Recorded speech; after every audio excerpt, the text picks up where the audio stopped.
नमस्कार दर्शक बंधु उत्कल 24 न्यूज को स्वागत करुछि मु रुक्साना। आसंतु नजर देबा आज खबर उपरि। स्वेच्छासेवी संगठन पक्षरु गरीब लोकंकु डाली चाउल बंटन। दुंद स्वेच्छासेवी संगठन एनजीओ पक्षरु बालियापाल ब्लॉक साउडी पंचायत साउडी ग्रामर 4 नंबर वार्डर गरीब लोकमानंकु शुक्रवार डाली चाउल बुट पिंधिबा वस्त्र कंबल आदि बंटन करा जायछि।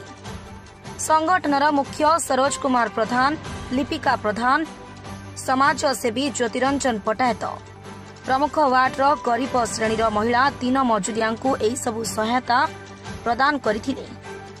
वार्डर संगीता मल्लिक, सुभाषिनी मल्लिक, अंबिका मल्लिक, दुर्गामणि पटायत, मुकुतामणि मल्लिक, पूजाराणी मल्लिक, मोती मल्लिक, खुशी पटायत प्रमुख 18 जन महिला एही सहायता ग्रहण करथिले।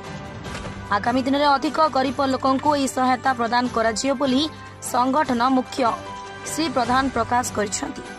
अच्छा मैं आपन परिचय देबे नाटा कोन पद्मिनी मल्लिक आ घर साउ ग्राम पंचायत ए जे दिनसो पाइले एनजीओ तरफ माने केते खुशी अछंती? बहुत खुशी अछि। किसी किसी पाइले डाली पाइनी बहुत खुशी अछि, चावल पाइनी बहुत खुशी अछि, बुट पाइकी भी बहुत खुशी अछि, कंबल भी पाइछंती, कंबल मसना दौड़ी लुगा स्वेटर सेते बहुत खुशी। मुक्तामणि मल्लिक आ ग्राम कोन साउ कोन एनजीओ तरफ पाइला जी? एनजीओ तरफ डाली चावल आ कमल आ साड़ी लुगा पटा भल मंद टोपी इत्यादि। केते खुशी अछंती? हां ढेर खुशी अछंती। आपन परिचयटा दियंतु। श्रीलता मल्लिक आज एनजीओ संस्था कोन दिनसो पाइले? डाली चावल लुगा पटा किछि शीत पाई कमल भी पाइछ कि टोपी पाइछ? आउ हमर कोन डाली चावल बुट।